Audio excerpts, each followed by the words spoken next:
welcome you all back to session 2. So now we will be having talk on holistic sadhana for spiritual transformation, administrative approach by Sri Venkatramana Gosavi sir, State President of Sri Sathya Sai Seva Organizations, Karnataka South, and Sundar sir, who is our State Spiritual Coordinator and also former District President for West, will be addressing the spiritual approach for transformation. State President Sri Venkatramana Gosavi sir is the Vice President for Pinnacle Infosys. He needs no further introduction, as all of us know him for his stellar contributions to the growth of the organization across Karnataka. He was blessed to be a lead organizer for the Atirudra Mahayagam in Prashanti Nilayam. He served as District President of South Bangalore and also State Vice President of Combined Karnataka before assuming as State President of Karnataka South. We welcome you, sir.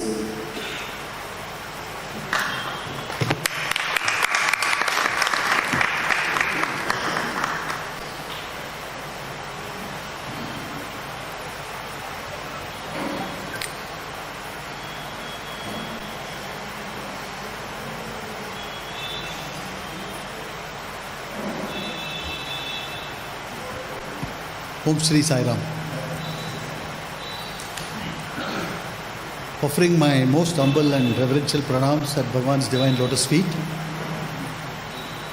Respected elders, sisters and brothers who have assembled here for this very sacred Rudramayam workshop. Everybody hear me? Yeah. Yes, sir. Yeah. All of you, who are fortunate enough to be chosen by Bhagawan to be present here in this very, very noble and sacred endeavor of, fostering the culture of Vedas by first learning it yourself and then, making this bold attempt to spread this among the society at large. I offer my gratitude to Bhagawan for having made it possible for all of us to be here today. Like sister just introduced me, in many other facets of what I've been involved in the Sai mission. But if you look at what our All India President has done over the last 18 months, where we have emphasized this whole thing about back to basics, what is actually giving me the most pleasure is, I'm standing here in front of you as a member of this Samiti. Because I may be functioning as the state president today, I might have functioned as the state vice president or the state, youth team person in the last few years. But today, I'm very, very happy that as a member of this Sri Sathya Sai Seva Samiti, Sai Gitanjali, I'm able to speak and share a few thoughts with you. So I want first of all to thank Bhagawan for making this possible, because it is extremely important today for every Sai devotee to understand that if you have to live this mission of Bhagawan, if you have to follow his instructions, if you have to live your life along the ideals which he has actually given us the guidance for, it's very, very important that you are part of the organization. So the key message I want to give as we start this session, and whatever time has been given to me, because I realize that we'll be lagging behind on time, and we have a hard stop I think at 4:30 p.m. So I think we'll try to make up for time by keeping this very, very focused.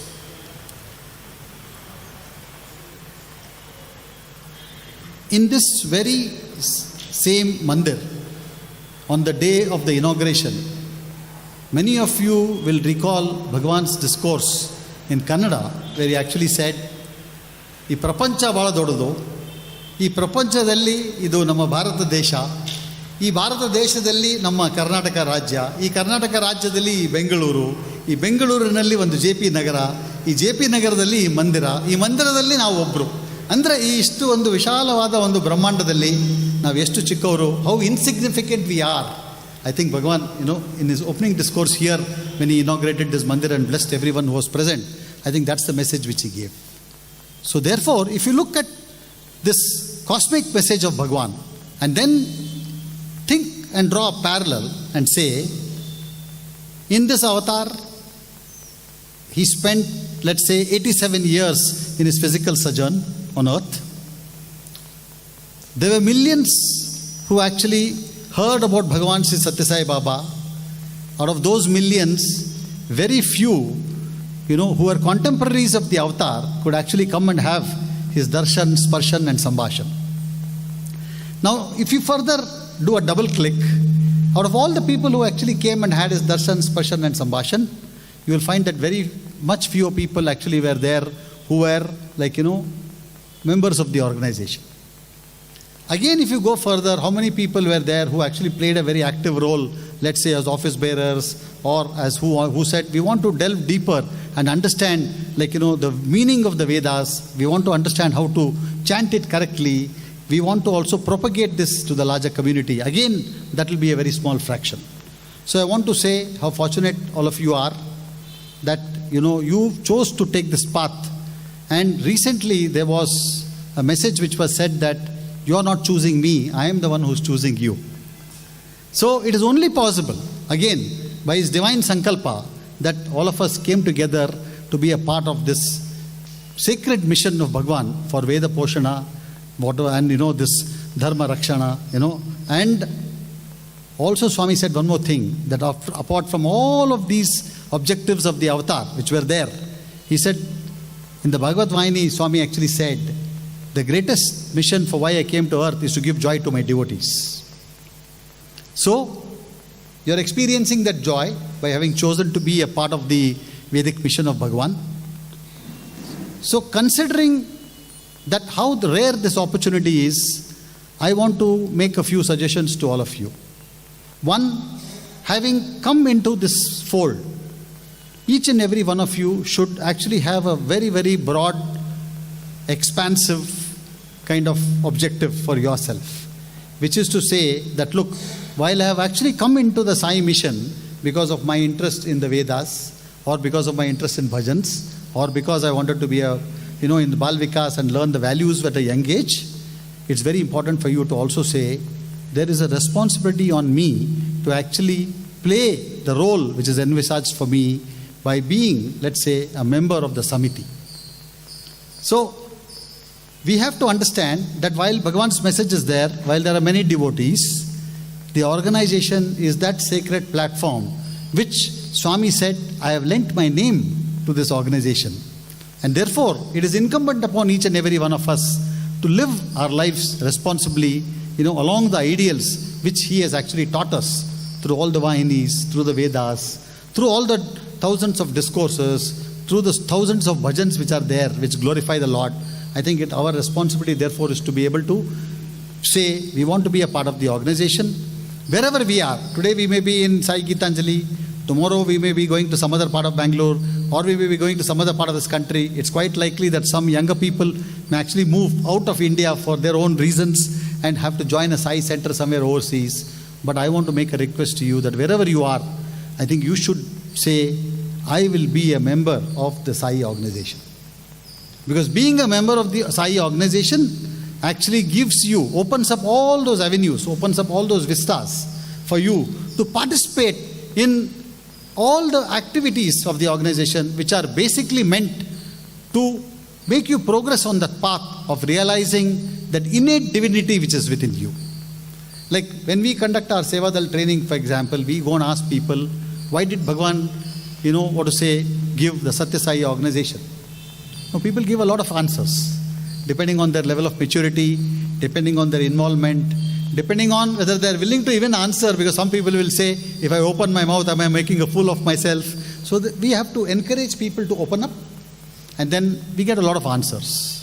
So somebody says, sir, Swami Sathya Sai Seva Samstha namage kotru, yakandre ನಾವು ಜೀವನದಲ್ಲಿ ಸೇವೆ ಮಾಡಿಬಿಟ್ಟು ನಮ್ಮ ಒಂದು ಈ ಜೀವನ ಏನಿದೆ ಇದನ್ನ ನಾವು ಮುಕ್ತಿ ಪಡಿಬಹುದು is one thing which people will say.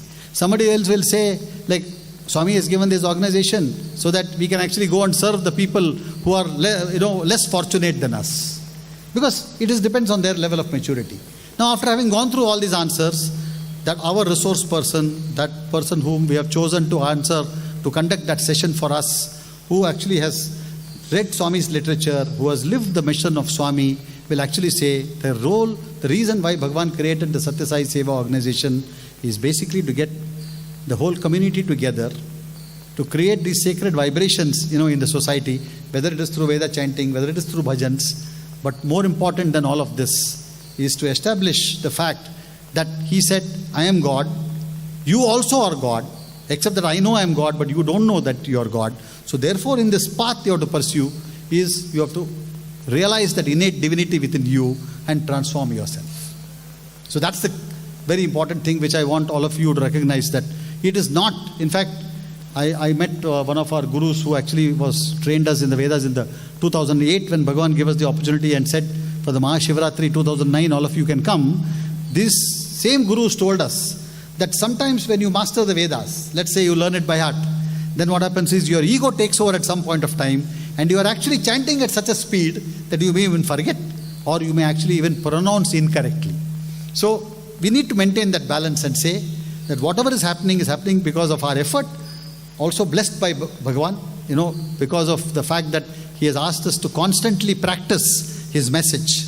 And we have to live so that our ego doesn't take over. We have to live in the constant this thing that it is something which we have been blessed by him and therefore we are able to participate. The second thing which I have to say, apart from the thing about the member of the organization and therefore being a part of the organization wherever you are, is I also want to say that you have to get involved. How do you get involved? You have to get involved only by leading by example. We cannot, for example, today say, in fact, this is the same message I have given, in other places when I have spoken to people like our Vrindavan Bhajan group, for example. I have requested them, I have said, yes, you have been chosen by Bhagavan as a part of the Vrindavan Bhajan group. But I said, you need not hold yourself back. You can involve yourself in many other activities of the organization whenever you have the time. It is not that you should do this every day, but there are opportunities which are going to come your way where you can actually go and participate in a service activity. There are times when you as the bhajan singer can actually go and say, how can I actually train Bal Vikas children? That also is a service in another way. The next thing, of course, is to say, if I am blessed and if I have learnt a lot, if my life has changed so dramatically because of my involvement in the Sai mission, like what is it that I can do for my neighbor? What is it that I can do for my community? Is there something which I can spend some time? Like today in our hospital, from where our DV Garu is coming, and he has delivered a very, very eloquent, very, very well-informed address to all of you in the pre-lunch session. Like in the hospital, there are a lot of people who come. Actually, the physical ailment is only one very small portion. It's quite likely that they're going through a lot of challenges in their life. They're mentally agitated. And you just spend some time with them, get their emotions out, tell them that, please stay strong, pray to God. This phase also will pass. And what happens is, I think you have done a very big favor. As Bhagavan said when he inaugurated the hospital, 50% of the cure can happen just by the way the doctor is interacting with the patient. This is what he said when he inaugurated the hospital in Prashanti Gram. So this second thing I'm saying, I'm appealing today again and again, given the vast canvas of the Sai organization, in the spiritual wing, in the education wing, in the service wing, you can choose in which area you want to get involved. You can choose how much time you can afford to give. We are not asking everybody, including me, that 90% of the people who are involved, are also running their day jobs. They have responsibilities of their family. There are many other commitments in their life to look after their parents, to look after their in-laws and all that. But you have to give some time and say, this is a priority for me. So that is the second message I'm saying. The member of the organization as a whole, the membership. The third thing is the active involvement. And the fourth thing is to say, how is it possible that being a part of the organization, being a part of this organization, carrying out the responsibilities which have been assigned to me, whether I'm involved in the Vedic mission, whether I'm involved in the service wing or in the Bal Vikas, you have to also say, what is it is doing to me? That's also very important. Because it is extremely important for us to say that, am I actually becoming a better person than what I was yesterday? Am I becoming a better person than what I was, let's say, last year? I think we need to keep introspecting this ourselves. And this is something which all of us have to do.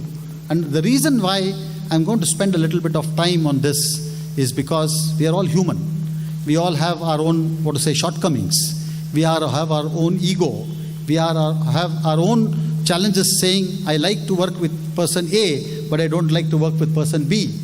There are, Sundar sir, Subbu, D.V. Chandrasekhar, all of us have got enough examples in our life where people have come and told us, Sir, Prashanti Sevege naan bartini sir, aur bandre naan barala. This is one thing. There's another thing, saying, Sir, nam friend idare sir, aur nam friend bandre naan nam friend jadel bartini. ಈಗ friend barde hodre naan barala. So we cannot have these kind of things. Why? I'm just explaining this to you with one more incident. When I was a young boy, and I used to go to Prashantilayam very often, I used to be very fascinated with Ruchir Desai, Kamal Sani, Sanjay Sani, all those brilliant speakers who spoke very, very eloquently in Bhagawan's divine presence. And one fine day, what happened is, maybe Bhagawan did this to just drive a message home for me personally. One fine day I found that all those people whom I was idolizing as a young boy, I went to Swami when I was 17 years old first, I found that many of them were not there.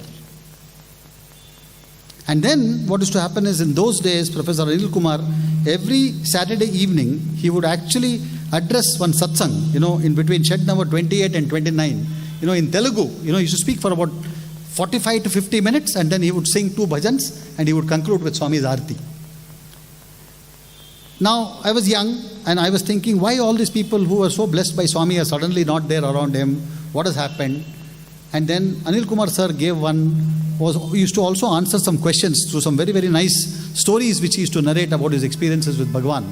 And he gave an example there, and he said, a parent actually prayed to Swami and said, Swami, I have been with you for so many years, but unfortunately I am not able to get my son, my daughter. They are not coming with me. I am not able to get them to the mandir, I am not able to get them to the bhajan and all that. Then Bhagavan said, your relationship with me is direct, your child's relationship with me also is direct. It is only in this janma that he is your son or she is your daughter. But they have been coming for generations with me, you have also been coming. So your coming to me is your good karma. They are not coming to me today, whether they will come into the future is only dependent on my grace, but you should not worry about that.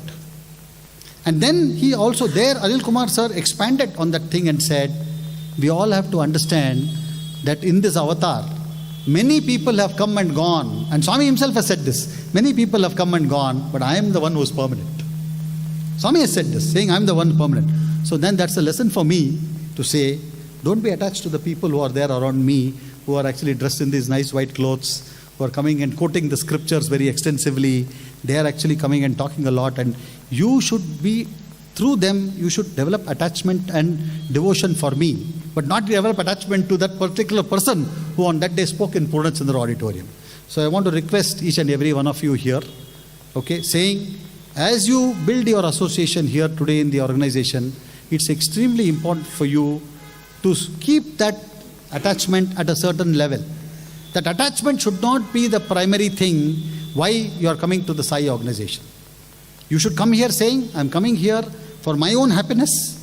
I will do things which actually make my God happy. And it's incidental that all of us here today will worship Bhagawan and we'll say Bhagawan is God for us. But people may have their own forms of God to whom they actually idolize or worship, right? So it is their personal choice of whom to worship as God.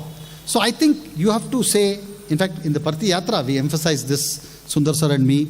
We said to everybody who came there saying, don't do something to make the convener happy, to make the district president happy, or to make the state coordinator or the state president happy. Nor are we saying that we went there to make the managing trustee happy. We said we all came here to pray to Bhagawan and said, Bhagawan, if you are happy, the whole world is happy. So our entire conduct, sisters and brothers, in life, I would like to request you, please model it, please fashion it in a manner that it makes God happy. It's very, very important that you develop this quality right up front. Because then what happens is your behavior will be completely different compared to saying that I really want to please somebody. I'm sure many of you know Brother Ravi Kumar, who is actually an ardent devotee of Bhagavan and a chosen instrument, who sings bhajans beautifully. Even when he has addressed in Vrindavan in the National Bhajan Conference, for example, he has told very clearly there was this habit among the mandir singers where immediately after a bhajan singer is said that yes, actually a bhajan is completed, people would either tell him you have sung very well, or somebody would tell him you have made a mistake and all of that. He said, even if you genuinely want to appreciate somebody, he said you should wait till the session is over, because in that session you are supposed to focus on God. So through the Vedic mission, through whatever is our Rudramayam initiative, which is there at a national level, I want to appeal to you saying, spend all the time which is required to actually have a very good working relationship with people, because ultimately an organization functions because it's a collection of like-minded people who are coming together for one shared objective. But at the same time, be cautious that you are on your own path as far as your personal sadhana is concerned. So this is the fourth point which I wanted to make about saying, keep your interactions to whatever is absolutely essential, and beyond that, don't develop attachments, because those attachments are what can actually cause you hurt at some point of time. And I'll conclude with the last point, which is about saying, we are at a point of time today in history where you and I, as citizens of this country, as somebody who's existing in the world, we are at a point of time when there's lots and lots of hatred which is being induced into society. So, you will find that there's a lot of disbelief. One individual will not trust the other. In fact, as a part of my global responsibility, I keep traveling, and I went to Israel. And in Israel, the person who was my host told me, the enemy is actually in my house. So can you imagine that, in a country today, people are saying the enemy is actually in my house, which means I can't even trust the people who are living with me. So we're living in these kind of very, very challenging times. And at that point of time, what is very important is what's going to keep you very, very steady, what is going to keep you on that one path which you have chosen to lead your life is your faith in God. So again, to quote Dr. Geeta Mohanram, who actually is the daughter of Dr. Padmanabhan, who the family made tremendous sacrifices to actually get this beautiful mandir of Sai Gitanjali for all of us. Speaking in Prashantalayam in Bhagawan's divine presence, she once gave an example of how Swami distributed ice creams, on that day to all the people who were there in the veranda, to the students. And then Dr. Geeta Mohanram, her two sons were there. Swami called her sons, and they basically said, this joy ice cream is very good. So Swami said, what is joy? Then those children obviously didn't have an answer, so they were silent. So there Swami answered by saying, joy means actually Jesus first, others next, and yourself last. So I think what we have to do, sisters and brothers, at this point of time is, in this world where there's so many challenges, there are so many other things which we are encountering in our daily lives, I think the beacon of hope, that ray of hope, is actually Bhagawan Sri Sathya Sai Baba for all of us. Because, why? We were very fortunate that we actually came into his fold. He very, very mercifully guided us, continues to guide us even today in his omnipresence. I think I want to request all of you and say that always keep this thing in mind, this message about saying, whatever I am doing today, I am actually going to keep Bhagawan at the center of my thought process, the center of my actions. I am going to say everything in this world which happens for my good, happens with his blessings. And what I am going to do as individual, and this is my request to all of you, is we cannot, for example, today live our lives by saying, we've heard a very, very nice talk in this mandir called Sai Gitanjali. Today we've had a very pleasant environment. At 4:30 p.m. we're going to offer Aarti to Bhagawan. We're going to go back to our homes, and we're just going to forget about this message. And we will not implement many of the things what we heard today. That I keep saying to many of the places where I am called upon to share my thoughts, that would be a sin. Because what is happening is, there is no harmony, there is no congruence between your thought and your word and your deed. Now, there are going to be occasions where we will not have that harmony, but at least let us make our sincere attempt to see to it that that harmony is there. So, I will leave you with this sincere request and a prayer to Bhagawan. First of all, I'll say to Swami that, Swami, you have chosen and you have brought all of us together here today in your divine presence. You please give us the wisdom to actually follow whatever is being taught to us through the Rudramayam session, through this workshop where the people who are actually practitioners are actually talking to you and guiding you in terms of what your behavior should be. I'm going to pray to Bhagawan to bless you.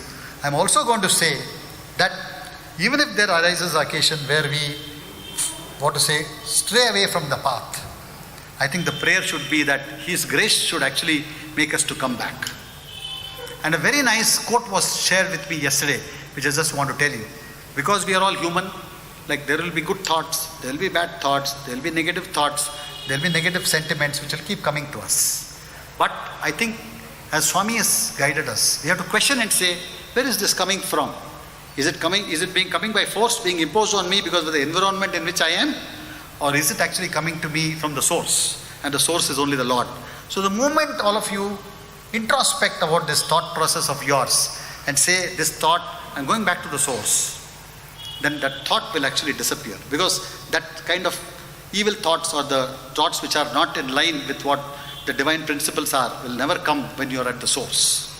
So with that simple prayer, with that earnest prayer at Bhagawan's divine lotus feet, for thanking each and every one of you and your families for, cooperating with you so that you could be a part of this divine mission today. I'm going to pray to Swami to say that let him bless you, your family, and each and every one of your well-wishers with health, wealth, and prosperity. Let us all stay united at his divine lotus feet, because that is what is actually going to carry us into the next phase of our life. Because we can't afford to be, let's say, in the same class year after year, right? We want to progress from one class to another. So I think being on that spiritual path, let us all pray to him that he will guide us at every step of the way. Thank you very much for all the cooperation you have extended. And I want to say that keep the line of communication open with all the key resource persons who are there in the Rudramayam mission. I think, there are a lot of good guidelines. There's a large number of participation. And I'm sure all of you will find this a very, very, blissful, and uplifting experience, in the days ahead. Thank you very much for your time, and Jai Sai Ram. Thank you.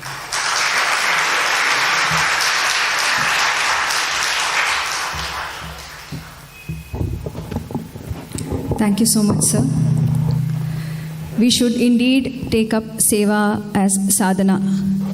Especially women, we always think of so much of work at home, and we never think of going for some Seva activities, looking at the pile of work at home. Last Women's Day, we had Vimla Sham Aunty, who was the Seva coordinator, as the speaker. So she spoke so well, and inspired from her talk during the question answer session, I got a chance to ask her one question, how she was able to strike a balance between duties at home and able to give herself so much time to serve our beloved Lord. She said, if you come, you have it. If you don't come, you will not have it. So this is a message for us, and organization teaches us Vasudhaiva Kutumbakam. We are all one Sai family. I now welcome Sundar sir to deliver his address.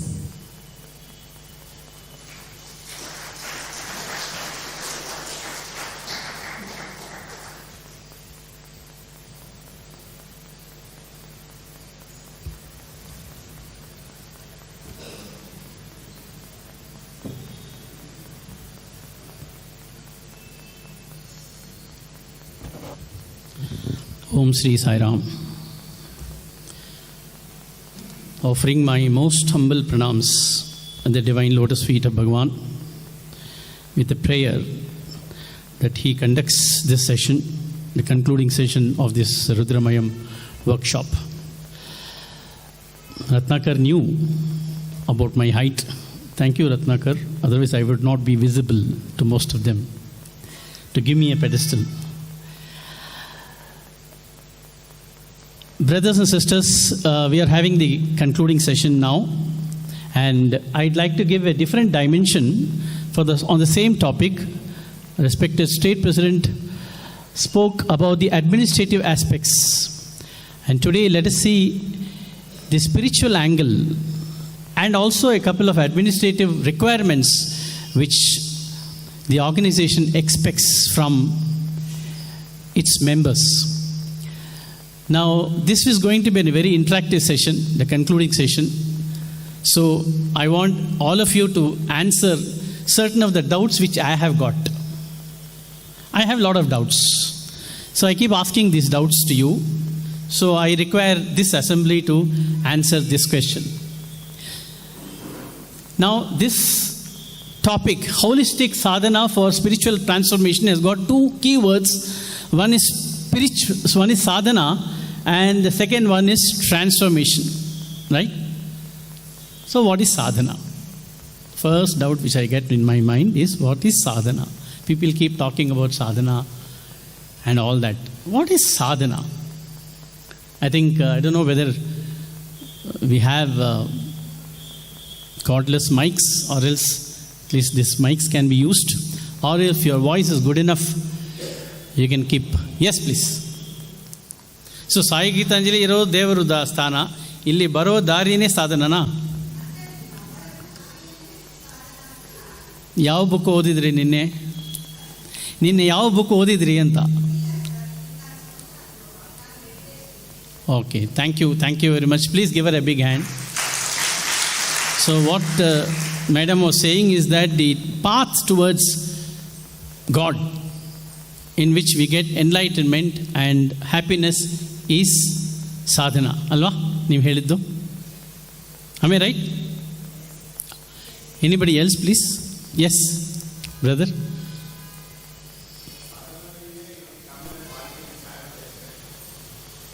So sadhana is a consistent efforts towards anything. Anything is sadhana. Yes, Chandrakant Naik. Sadhana is the efforts to find God in ourselves. Good. Very good. Please give me a hand. Please give them a hand. Yes, Nagaraj Jore. Knowing ourselves is sadhana. See, so many definitions are coming, no? Just for one word, sadhana. Like hues in a rainbow, we are getting so many answers. Anybody else? Yes, please. Can you come closer if we are not able to hear you?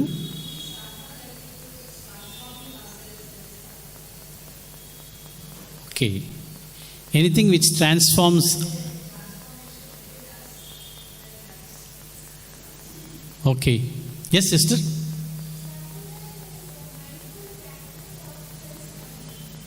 My God. Mindful practice of sense control is sadhana. Please give her a hand. Please give her a hand. Very nice. So many definitions of the simple. No two definitions are same. Am I right? No two definitions are same. Each one has given their own perception of the word sadhana. Any more? Yes, please.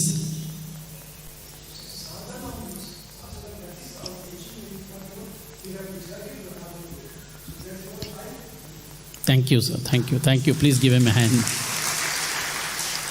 Can anyone tell me what is the definition which Bhagawan has given for sadhana?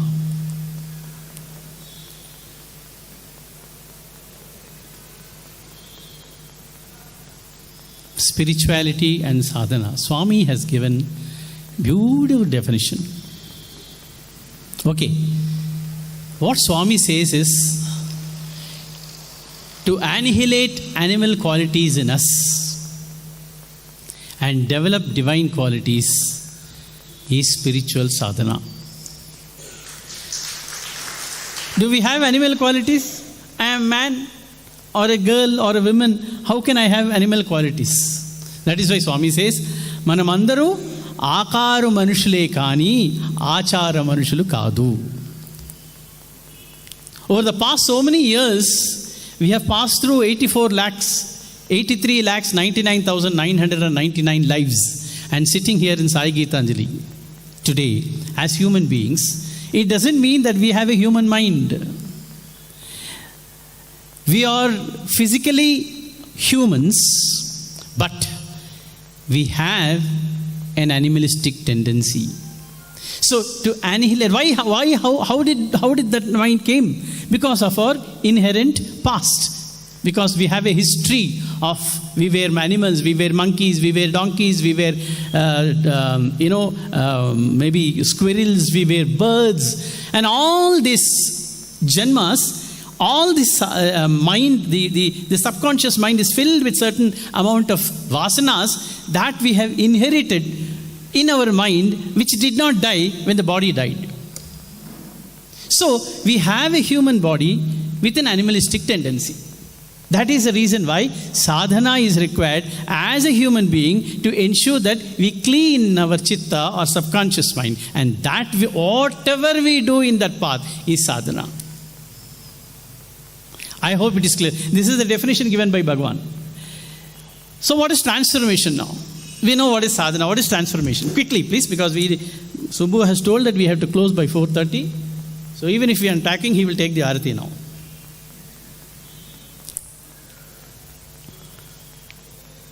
What is transformation? Quick responses. Pardon? You are repeating what State President said just now. Isn't it? Being better today than what we were yesterday. Right? That is transformation. Good. Very good. So I am a class software engineer because I am able to do better software programming tomorrow. That is transformation. That is also transformation. But I am talking about spiritual transformation. Yes, sister. Being the change by your endeavor. Okay. Okay, good. Please give her a hand. Anybody else? What is transformation?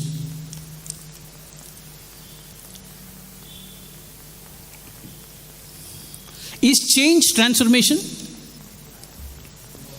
Is change and transformation the same? No. What is the difference between change and transformation? Change? Who is it? Yeah, change. Okay. But transformation is positive. Okay. Any other meaning? Because change is closer to transformation. Any definition about change and transformation difference? Yes, please. Change is reversible.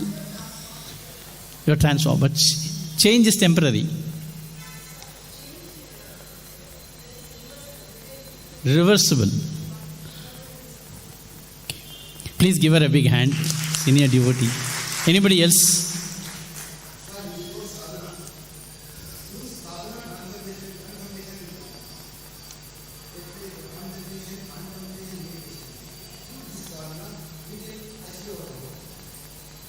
That is transformation. Okay. Okay. Transfer. Yes, please. One more definition. Yes. Very good. You are very close.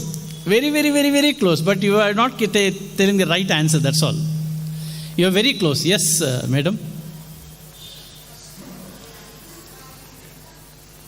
Okay. See, change is temporary, as Sister wisely mentioned, but transformation is permanent. Why change is temporary is because it is only at the mind level, whereas transformation is at the level of the heart. At the level of the heart. What goes into our heart will not change. What goes into our heart is permanent. That is why Swami says, morality, money comes and goes, but morality comes and grows. It doesn't change. That is what the elder devotee also said. This change is temporary, but transformation is permanent. So change, sadhana and transformation we have understood. Now we are in Sathya Sai Seva organization. Another administrative question. Who is a devotee and who is a member? Fast. Anybody can become a devotee. Who is a member? Pardon?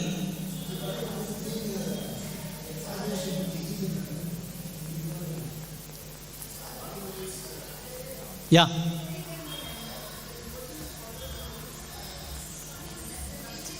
Anybody can be a member, but the devotee is the one who follows Swami's principles. Am I right? Okay. Two contradictory answers. Anybody else? Yes, brother.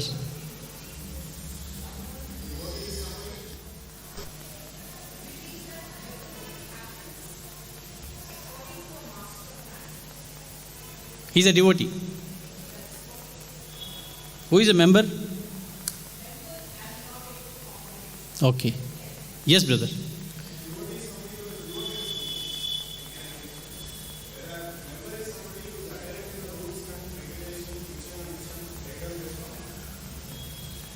Very good, very good. Please give him a hand.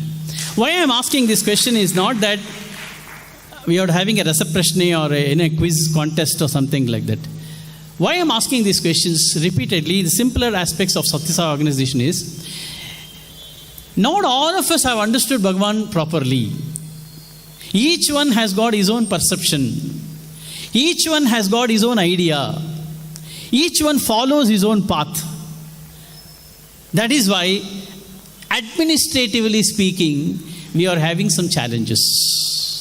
But if we can understand the core message of Bhagawan, what he says, what he has said, analyze it, and then practice it, there will not be any confusion. Swami keeps saying, be clear and the rest will follow. The problem is we are not clear. Otherwise, if I ask the same question, sadhana, everybody will say only the same answer what Swami said. If I ask about transformation, everybody will say only the same answer what Swami said. If I ask about who is a devotee and a member, every one of us will say the same answer. Why there is a difference? Munde matir bhinnaha. This is my opinion, sir. This is what I feel. I go in that path. Right? This is what I feel. I go in that path. So there is no unity. Right? A devotee is one, administratively speaking, anybody who comes to Sai Gitanjali, attends bhajans and goes back. He has no connection with the organization. He will not even keep the mic, switch off the mic, or he will not even ensure that, he pushes this mic there. He will not do any seva. He is not connected with anything. He just comes for himself, sits there. After the bhajan, he will take vibhuti and go back, devotee. A member is one who wants to do something for the organization. So he joins the organization as a member. From a devotee, he becomes a member. When he becomes a member, he can be either a sevadal or a bhajan singer or maybe a Bal Vikas guru or anybody, as Venkat sir said, depending upon his core competency or aptitude, he might take up any kind of work in the organization as a member. So there is a difference between member and a devotee. Now you have to decide whether you are just a devotee or a member of the organization. Now, who is a Veda chanter? We are all Veda chanters, no? From morning to evening, we are all chanting Vedam. Yes, we are all Veda chanters. Who is a Veda chanter?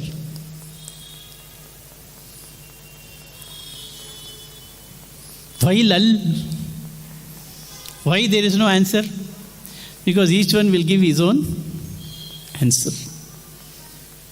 Who is a Veda chanter? A person who chants Vedam is a Veda chanter. But in our organization, there is a difference, my friends. This is why this holistic approach for spiritual transformation topic is very, very important. We have to understand Bhagawan's message, even administrative instructions what he has given. This applies to Bal Vikas gurus, this applies to bhajan singers, this applies to sevadal, this applies to Bal Vikas gurus, children and Veda chanters. Next set of questions. What is a samiti and who started this samiti? I have not heard your voice, brother. Can you say? Which samiti do you belong to? Sai Premanjali, okay. You are a devotee there or a member there? You are a member there, okay. So what is the difference between samiti? What is a samiti and who started the samitis?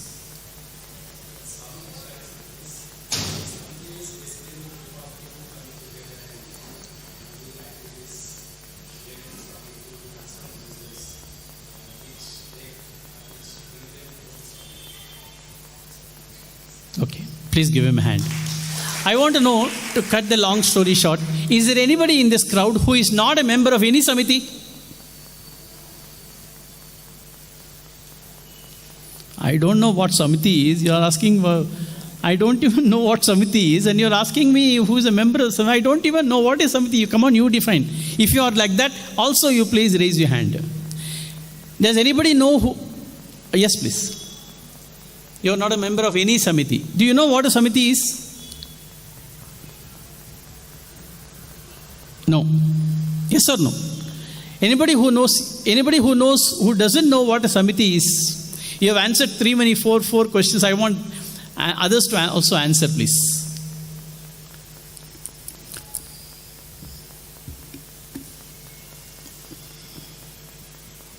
A Samiti, as the brother was rightly mentioned, is a congregation of Sathya Sai devotees who follow Sathya Sai's instructions and who follow the rules and regulations of Sathya Sai Seva organizations. He may or may not be an office bearer. Fundamentally, all of us will have to realize this. Number one. Number two, who started the Samitis? As he rightly said, Bhagawan Sri Sathya Sai Baba started the Samitis way back in 1961 on 21st of October. And at that point of time, he made a clarion call and a declaration. Please read this. Now, this is very, very important. I am launching a Seva Samiti. The persons who become members of this Samiti and perform selfless service will be liberated from the cycles of birth and death. Not only that, not just them, but also their children, grandchildren, great-grandchildren. However, the test will be severe, and I will bear the witness to the number of people who withstand the test and emerge victorious. This was a statement by Bhagawan on 21st of October 1961. 20th of October 1940 he declared his avatarhood. 21st of October 1961 he started the first Samiti, and this is what he says. Now, what is the essence of this message? That if we are a member of a Samiti, he says clearly, the persons who become members of the Samiti, he did not say devotees, office bearers, no. He said members of the Samiti will be liberated. Not only you, children and grandchildren, parents and parents-in-law also. All the people who are related to you will be liberated, and Swami says, I will take care of you for 7 lives. This is an assurance given by the avatar. If you are just a member of the organization and do active service in the Samiti, you will be liberated. Not only that, Bhagavan will take care of us for 7 lives to come. Who can give this assurance? Can anybody else apart from God can give this assurance?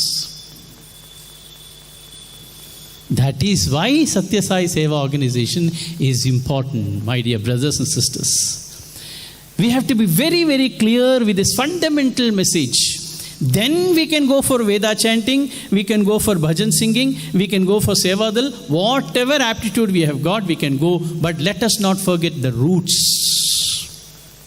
Very important. It was once in Kodaikanal, since we are all Veda chanters, I am tempted to quote this incident. It was once in Kodaikanal, I don't know, DV was there during that time. Swami created a very big chain. And this is the chain which he created.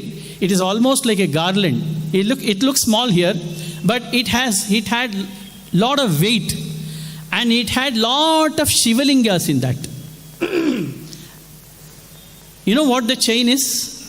This chain, which is garland to us, was the chain worn by Ravana in Treta Yuga.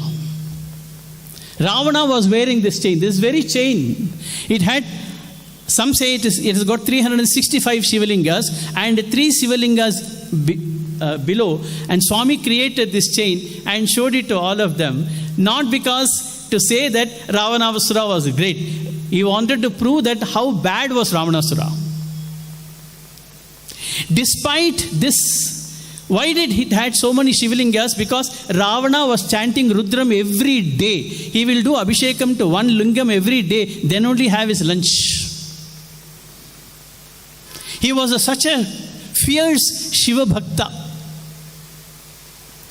Despite that, Swami asked the question, if a child is born in our family, Swami asked this question, do we name the boy as Ravana?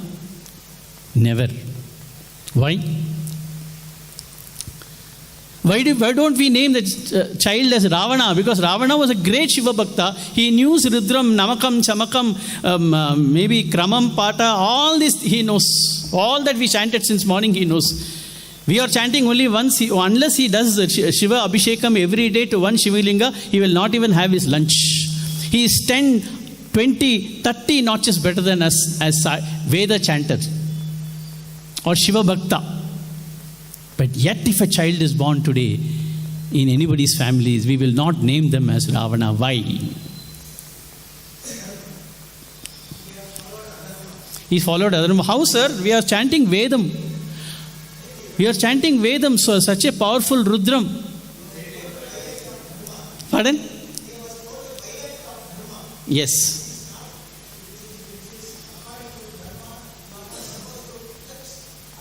Very good. Very good, sir. Very good. Very good. So, Swami says, despite that kind of knowledge, not only that, he can talk to birds. He can talk to animals. He understands, he knows ornithology. He knows what the bird is communicating to another bird. He knows the language of the birds, animals, everything. He knows music, what not. 64 types of knowledge he knows. But yet he was a failure in life. Because he had knowledge of 4 Vedas and 6 Shastras. That represented his 10 heads. It's not that he had 10 heads, Swami says. And Rama came as an avatar to ensure, because he did not practice the Vedic injunctions, because he did not practice what is there in Shastras, he only had a theoretical knowledge. He knows how to chant Rudram, but he did not practice Rudram, as brother was mentioning. Practice of Rudram was not there. He was only chanting Rudram. Grammatically he was good. He was a menace to the entire society despite his knowledge. So Rama wanted to teach him a lesson, and all the 4 Vedas he removed, and the 6 Shastras also he removed from his head. That is representing the 10 heads. So what I am trying to say here is, Swami has come as Sai Rama. The same Rama who killed Ravana has come as Sai Rama. He also used arrow, and our Bhagawan also uses arrow. That arrow killed Ravana. This arrow is the arrow of love. Why? Because Rama and Ravana are both inside our personality. So if he wants to kill us, both Ramana and Ravana will kill. So Swami adopted a different method altogether. He put an arrow of love so that only the Ravana in us gets eradicated. The Rama in us grows. That is the purpose of this avatar, and that is the purpose of Sathya Sai Seva organization, and that is the reason why he started Samitis. Then what he did, what is the arrow? The arrow is this. How many of us know 9-point code of conduct? How many of us know 9-point code of conduct? Is there anybody who doesn't know? Let us raise our hands, no problem. Don't feel shy. Who do not know 9-point code of conduct? Lot of people don't even have heard about 9-point code of conduct. Am I right? But you know, when Swami launched this, pronounced this 9-point code of conduct, it was in 1980 that Swami pronounced this 9-point code of conduct. And this 9-point code of conduct, I am not going to go in detail because we are going to have an exclusive workshop on 9-point code of conduct on 8th of October here itself. So I will not go in deep into that. But this is the prescription given by Bhagawan to remove the Ravana in us and to encourage the Rama in us, to develop the Rama in us. But what we do is, we only stick to one chosen activity. That is a problem. As State President was mentioning, whatever is our core competency, we follow that. Right? So that is what is happening in most of the samitis in our state. I'll come to that later. Sadhana, as I told you, is of three levels. Individually, we must do sadhana. We must do family sadhana. We should also do societal sadhana. Individually, we should do sadhana for self-transformation. But we should also take along with us our own family members. You can't say, my wife is not a devotee, my husband is not a devotee, both of us are devotees, my son is not a devotee, my parents-in-law is not a devotee. Parents-in-law is not your control. But other family members can be influenced. I am not trying to say that forcibly engage them and ensure that they become devotees. It is not the purpose. But by our conduct, we can ensure a good, peaceful, spiritual ambience in our families by our sadhana, individual sadhana, and ensure that slowly they also become devotees. That is possible. Unless we do that, we will not be able to do societal sadhana. So let us not be selfish. Let us do individual sadhana, involve our family members also, and do a collective sadhana in the samitis. All the three are important. And I am not talking about only Vedam chanting. Vedam chanting is only one of the aspects of the spiritual activity. There are plenty of other activities which we all can do. So what constitutes personal sadhana is, as prescribed by Bhagawan, is daily chanting of Omkaram, Suprabhatam and meditation. How many of us are not doing it?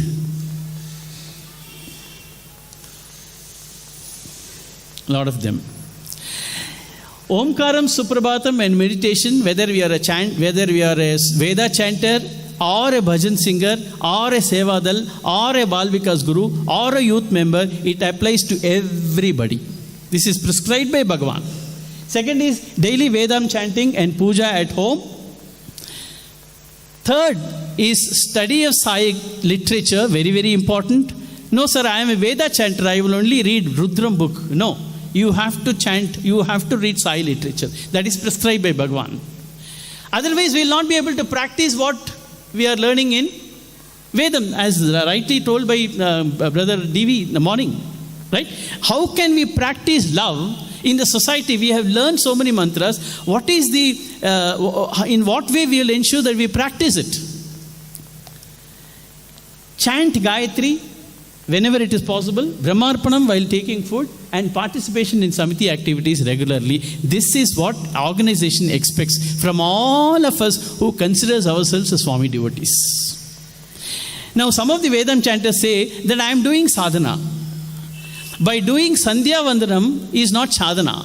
There are a lot of people who mistake that, because questions have come to me and assumptions have been formed. I am doing daily Sandhya Vandanam, that is my sadhana. No, Sandhya Vandanam is a Nitya Karma. For a Grahastha, Snana, Sandhya, Japa, Atiti Salkara is all Nitya Karma. What is the difference between Nitya Karma and sadhana? Sadhana, if you do, you get punya, you get transformation. But Nitya Karma is the one you have to do. If you don't do, it's a sin. So let us not say, I am doing Gayatri every day, I am doing Nitya Karma, I am doing sadhana. No. Sadhana, Swami clearly says in Sandeha Nivarni and Prashanti Vahini, Swami clearly says Nitya Karma is different, sadhana is totally different. So, this is personal sadhana. What is societal sadhana? Which we all have to do, whether we are a bhajan singer or a Veda chanter or a Balvikas guru or a youth member, is that Nagar Sangeetan we have to participate, Vedam chanting, bhajans, study circle, Vahini Swadhyaya, medical camp, Narayan Seva, any other activity. This is not happening in our organization. It is only in a family we can discuss this frankly. Is this happening? No, it is not happening. We only follow one path which we like the most, in which we are proficient. Supposing I am a speaker, I will only look for opportunities to speak. Sir, mane kanam samitik bani sir. Yao subject sir? Subject ari bani samitik bani sir bhajanege. Why I am asking what subject? Because I am a speaker. I want to. No. Sir, you come for bhajan, sir. No, I don't have good throat, sir. That's why I don't want to sing. No, you don't have to sing in the mic. You follow, no? That is also participation, right? Where, sir, you have only bhajan singers, there is no scope for chanting Vedam. Why should I come to Samitis? This trend should change. That is the reason why we are having these kind of workshops. Because Bhagawan expects us to have a holistic approach. Because Karma Marga, Bhakti Marga and Jnana Marga, all the three are important. I am not going to go deep into this. We are going to discuss anyway on October 8th. All the three margas. What is Vedam chanting? Which marga is that? If we can attribute one marga to that, which marga is that? Huh?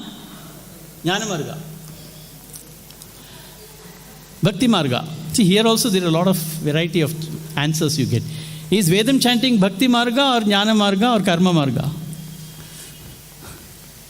Parang sir? Huh? Jnana Marga.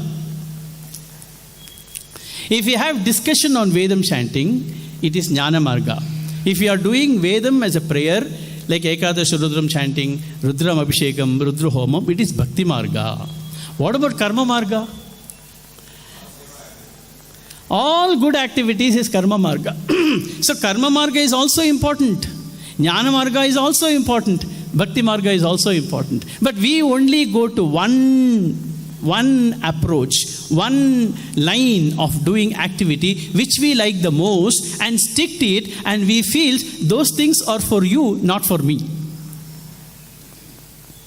This is not a right approach, brothers and sisters. There may be some new devotees here, there may be some senior devotees, there may be some established devotees of various kinds, but the common message from Bhagavan is that we have to participate in all the activities, then only we will be having a balanced spiritual growth.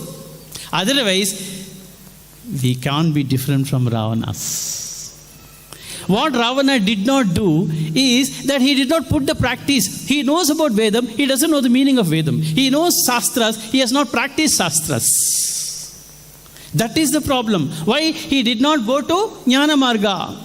He did not do Karma Marga also. He was only into Bhakti Marga, and that Bhakti Marga gave total, the result was only ego, and he was crushed in the weight of his own ego. Now why I am saying this in a Rudram workshop is because we have to realize this flaw of Ravana quickly and ensure that we are nowhere near him. What should we do? Only just 9-point code of conduct if we can follow. It has got Karma Marga, Bhakti Marga, Jnana Marga together. It is simple to follow. We don't have to exert ourselves. We only have to follow that. Now, this is an extract from Prema Vahini, which Bhagavan has given. What he says is this: mere panditry is of no use at all. This is Bhagavan's words. All the Vedas, the Upanishads and Shastras are doctrines for living out in daily practice. Without this practice, whatever we say by words, whatever the standard of scholarship, it is all a colossal waste. To bring the teachings of Vedas and Upanishads and scriptures into our actual life, we have to scotch the feeling, I know. Open one's eyes to the real essence and introspect on it. This is page number 24 of Prema Vahini. Please refer it if you want to see more. Clearly Swami says there is no meaning, this thing that Udatam, Anudatam, Swaritam, Dvirga Swaritam is important, but that has got a limitation. Very, very important as a student to learn all that. Okay, you have learned, you have been chanting for 2 years, then what? Know the meaning and practice it in daily life. That is what Swami is asking us to do. Once we don't do it, then we are going the risk. We are taking the risk. So to ensure that we come into that, all that we have to do, whether we are a Veda chanter or a bhajan singer or a youth member or a Sevadal, I'm repeating all this because it should get ingrained in our mind, or a Bal Vikas Guru, is only to follow the 9-point code of conduct. Only Bhakti Marga also is not sufficient. Only Jnana Marga will not lead us, because from karma only you become a jnani. And only Karma Marga without Bhakti and without Jnana is useless. So mere panditry, Swami clearly says, mere panditry and excellence in the grammar of Vedam is not enough unless we translate that into love and service. Karma Marga, Bhakti Marga and Jnana Marga. All this will have to pursue simultaneously so that we have a balanced spiritual approach. So, Bhagawan's 100th birthday is approaching, and our State President has already shared a lot of aspects of that. What should we do? What are the action items? Is involve to evolve. Not just Veda activities, but activities of all the activities of the Samiti is very important. Let us follow the example of role models. Like, for example, we follow some role models. Once we do that, then only we will be having a balanced approach in life, a balanced approach to spirituality. So let us follow these principles. I will not stretch my time. My time is already up. Right? Please contemplate on this. If there are any questions, you can send your questions either to Sister Anuradha in Mahila side and Brother Subbu in the Gents side. Okay? Focused on balanced spiritual development. Thank you, and Jai Sai Ram. Thank you for the opportunity, Sai Ram. I offer this entire presentation at the lotus feet of Bhagawan. Sai Ram.